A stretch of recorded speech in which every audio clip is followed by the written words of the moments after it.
The incident based on real story. It was a chilly winter night. Raj boarded the overnight express train from Lucknow to Delhi.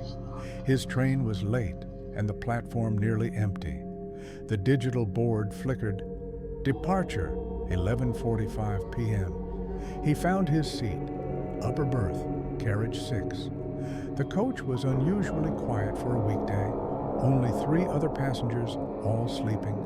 He climbed up and plugged in his earphones.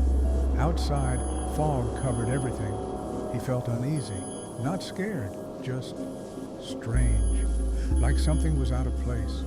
At exactly 12:03 a.m., the train stopped at a small unknown station.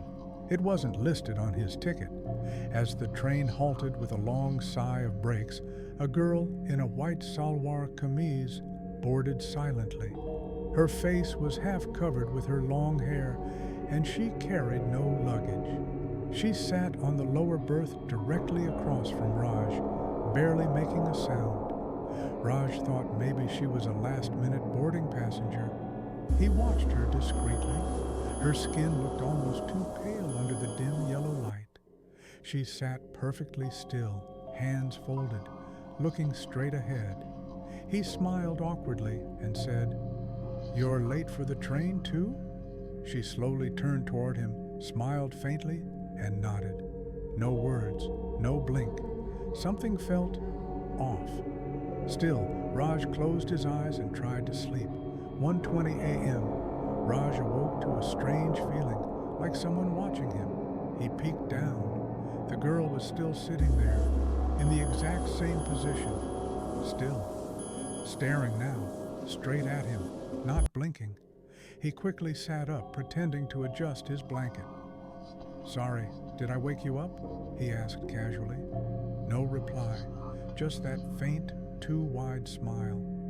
Raj felt a cold breeze pass through the compartment, but the windows were all shut. He turned to the passenger sleeping next to her, an older man, but now he was lying oddly twisted, facing the wall, silent. Something about him felt unnatural. Raj leaned down from the upper berth and looked closer. The old man's eyes were open, glass-like, frozen. Raj gasped. His heart pounded. He shook the other passengers. No reaction. The girl stood up slowly, her neck tilted unnaturally to the side. She walked toward Raj's berth, head twitching slightly. Raj backed away. What are you?" she whispered, in a voice like the wind through dead leaves. "You're sitting in his place. He doesn't like that." Raj jumped down and ran down the corridor. Every door was shut. Lights flickered violently. He reached the junction between coaches, but instead of the next carriage, it was just blackness, like the train wasn't connected to anything else. He looked behind. The girl was at the end of the coach now, floating slightly above the ground, still smiling. Suddenly, she screamed, a high-pitched, inhuman sound that shattered one of the window panes. Raj fainted.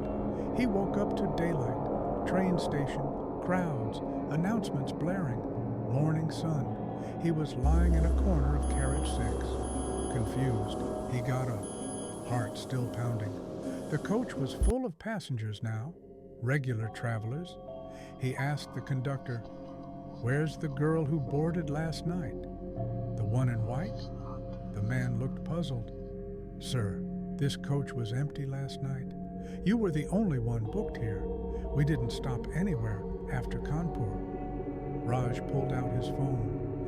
In his gallery, dozens of photos had been taken during the night, all black, except one. A blurry image of a pale girl sitting on the berth opposite him, and a dark, blurry face behind her, barely visible, eyes glowing. That day, Raj visited the train control office to check the route. The station he remembered, the one she boarded from, didn't exist. Worse, carriage 6? It had been detached for maintenance. He had been sleeping in carriage 5, but in the footage, he was clearly seen entering the door to carriage 6, which wasn't physically attached. They later told him, 12 years ago, a girl died on this train. Berth 31, carriage 6.